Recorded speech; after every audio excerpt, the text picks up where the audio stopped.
Kumar Gupta, going to take the topic on mathematics, that is nth root of unity.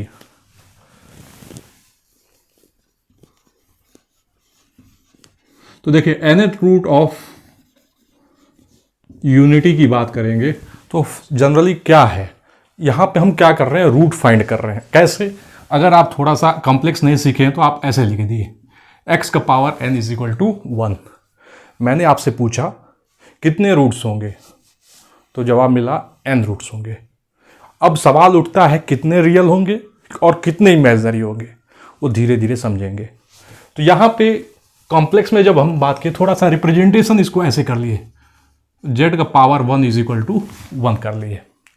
अब इसको solve करने का तरीका पहले सीखते हैं क्योंकि वो ज़्यादा इंपॉर्टेंट है और उसी से अपने को क्या करना है, पूरा का पूरा वैसे ही सॉल्व करना है. तो देखिए जब से 1 है तो 1 को आप कैसे लिख सकते हैं, cos 0 प्लस i sin 0. लेकिन इस जीरो को जो है ना, जीरो 2 पाई पे भी होता है, यानी बोले तो 2 पाई पे भी होता है, 4 पाई पे भी होता है. ठीक है, तो इस वजह से मैं क्या कर दिया, इसमें मैंने जोड़ दिया, क्या जोड़ दिया, 2 पाई जोड़ दिया. तो ये क्या बन जाएगा, 2 पाई प्लस i साइन 2 पाई. तो यहां पे मैं क्या किया, उस एंगल में 2 पाई जोड़ दिया. क्यों जोड़ दिया, क्योंकि मुझे कंप्लीट रोटेशन के बाद दोबारा मिल जाए. इस वजह से क्या किया, मैंने उसमें 2 पाई जोड़ दिया. ठीक है ना. तो अब देखिए यहां पे मैं क्या किया, z का पावर n को ऐसे लिख दिया, e का पावर i 2 पाई लिख दिया. क्योंकि अपने को मालूम है, क्या मालूम है, e का पावर i थीटा को कैसे लिखते हैं, cos theta plus i sine theta लिखते हैं. तो इस वजह से मैंने 2 पाई प्लस i साइन 2 पाई को लिख दिया e का पावर i 2 पाई. अब आप पूछेंगे k क्या है, तो मैं कहूँगा कितने रूट्स थे, तो आप कहेंगे n रूट्स थे. तो मैंने कहा k को 0 ले लेंगे, 1 ले लेंगे, 2 ले लेंगे, डॉटेड डॉटेड n माइनस 1 ले लेंगे. हर जगह यही स्टेप यूज करेंगे, मैं बता रहा हूं, ऐसे ही यूज करना है आपको. जो भी आप एंगल निकाले, यहां पे जैसे 0 निकाला, एंगल 0 निकाला, तो उस एंगल में क्या करिए, 2 पाई जोड़ दीजिए, इस एंगल में 2 पाई जोड़ दीजिए. जैसे एग्जांपल मान लीजिए आपने कभी लिख दिया z का power n cos alpha plus i sine alpha. तो यहां पे आप क्या कर दीजिए, 2 पाई को ऐड कर दीजिए और 2 पाई अल्फा में भी इधर भी ऐड कर दीजिए. ठीक है, हर जगह यही स्टेप्स यूज करेंगे, एंगल लिख के उसके बाद 2 पाई जोड़ दीजिए. अब मैंने कहा z क्या हो जाएगा, तो कहेंगे e का power i 2 pi by n हो जाएगा.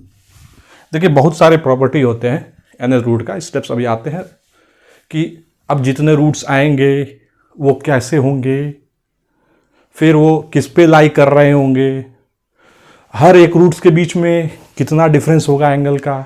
ये सारा धीरे धीरे जैसे जैसे हम सॉल्व करते चलेंगे वो समझ में आ जाएगा. ठीक है, तो अब देखिए मैं k की वैल्यू को 0 रख दिया, तो पहला जो मिल गया जिसे हम प्रिंसिपल रूट्स बोल सकते हैं, z क्या हो गया, e का पावर i, k की वैल्यू 0 रख दिया, e का पावर i 0, यानी z जो हो गया, पहला जो हो गया 1 हो गया. तो मैं इसको लिख देता हूं, z1 लिख देता हूं. k की वैल्यू 1 लिया, k की वैल्यू 1 लिया, तो ये लिख देता हूं z2 दूसरा रूट. दूसरा रूट क्या लिख देता हूं, e का power i 2 pi by n हो गया, k की वैल्यू 1 ले लिया. z3 क्या लिख दिया मैंने, यानी k की वैल्यू 2 लिया, सफिक्स समझ जाइएगा. ठीक ना, z3 k की वैल्यू क्या ले लिया, 2 ले लिया, तो ये क्या बन गया, e का power i 4 pi by n बन गया. z4 यानी e का power i 6 pi by n हो गया. अब लास्ट वाला रूट्स लिख देता मैं, रूट्स क्या हो जाएगा लास्ट वाला, zn e का power i 2 pi by n और k की वैल्यू क्या रख दिया, n माइनस 1. अब देखिए क्या है कि मुझे बार बार ऐसे बोलने में थोड़ा टाइम कंज्यूमिंग लगता है, तो एक शॉर्ट फॉर्म भी यूज कर सकते हैं. अगर मैं इसको अल्फा कंसिडर करूंगा तो मुझे बताइए ये क्या होगा, तो अल्फा स्क्वायर, क्योंकि इसका जैसे स्क्वायर करेंगे तो क्या मिल जाएगा, e का power i 4 pi by n. तो ये क्या बन जाएगा, अल्फा स्क्वायर. ये क्या बन जाएगा, अल्फा क्यूब. लास्ट अगर रूट की बात करें तो ये क्या बन जाएगा, अल्फा का पावर n माइनस 1. तो चलिए थोड़ा सा लिखते हैं, z का power n is equal to 1 के आपने बोले कितने रूट्स होंगे, n रूट्स होंगे। पहला roots 1, alpha, alpha square, alpha cube, alpha का पावर n-1। अल्फा के बारे में इंफॉर्मेशन देंगे, अल्फा क्या हो जाएगा, e का पावर i 2π/n। ठीक, अब थोड़ा सा और समझेंगे कि कैसा है ये रूट्स। तो देखिए, जितने भी आपने रूट्स निकाले, अगर मैं बोलूंगा सभी रूट्स के मॉड ले लीजिए, z1 mod, z2 mod, z3 mod, z4 mod, dotted dotted last zn-1 यानी zn का मॉड। ठीक है, तो ये सारे रूट्स के जब मॉड लेंगे तो आपको क्या समझ में आ रहा है? अगर नहीं समझ में आ रहा तो मैं कहा e का पावर i थीटा का मॉड लेते हैं तो क्या बनता है, तो जवाब मिलेगा आपका cos square theta plus sine square theta is equal to क्या बन गया, 1 बन गया। तो उसी तरह सभी जब रूट्स जो आए nth रूट ऑफ यूनिटी यानी आया तो सभी का मॉड लिया तो क्या बन गया, मैग्नीट्यूड 1 बन गया। तो अब मैं कंक्लूजन निकाला, क्या निकाला, ये सारे रूट्स जो हैं क्या कर रहे हैं, सरकमफेरेंस ऑफ द सर्कल पे लाई कर रहे हैं। फिर सवाल उठा, क्या सवाल उठा कि एंगल क्या है, तो मैंने कहा देखिए ये पहला वाला जो रूट्स था 1,0 यूनिटी सर्कल पे लाई कर रहे हैं सारे के सारे, circumference of the unity circle. तो मैं कहा पहला वाला क्या हो गया, 1 हो गया। दूसरा वाला अल्फा क्या कंसिडर किया था, e का पावर i 2π/n। तो सबको मालूम है 2π/n मतलब ये गया 2π/n। इसको मैंने इसको Z1 लिख दिया। ठीक है, Z1 इसको माना है तो इसको Z2 लिख दिया। तो और इस Z2 को मैं क्या कर सकता हूं, अल्फा भी कंसीडर कर सकता हूं। उसी तरह इसके बाद वाला क्या हो गया, Z3 हो गया, इसको क्या लिख दिया, अल्फा स्क्वायर। और लास्ट वाला जो जाएगा ऐसे डॉटेड डॉटेड लगा के Zn जो लिख दिया मैंने, क्या लिख दिया, अल्फा का पावर n-1 लिख दिया। तो यहां से आप कंक्लूजन निकालते हैं। तो z का power n is equal to 1 के रूट्स अगर कोई पूछेगा तो आपका जवाब क्या मिलेगा, 1 alpha, alpha square, alpha cube, dotted dotted alpha का पावर n-1। सारे के सारे रूट्स जो होंगे यूनिट सर्कल के सरकमफेरेंस पे लाई करेंगे। हर एक रूट्स यानी एक रूट्स और दूसरे रूट्स, इनके बीच में जो एंगल रहेगा वो क्या रहेगा, 2π/n रहेगा। ठीक है, अब बात करते हैं कि एक ले लेता हूं समझाने के लिए आपको, z का पावर 3 इज इक्वल टू 1। ठीक है, अब मैं कहा कि चलिए आप फाइंड मत करिए जैसे मैंने किया और रूट्स बताइए क्या होगा। तो आप कहेंगे पहला रूट्स इसका 1 होगा, दूसरा अल्फा होगा, तीसरा अल्फा स्क्वायर होगा।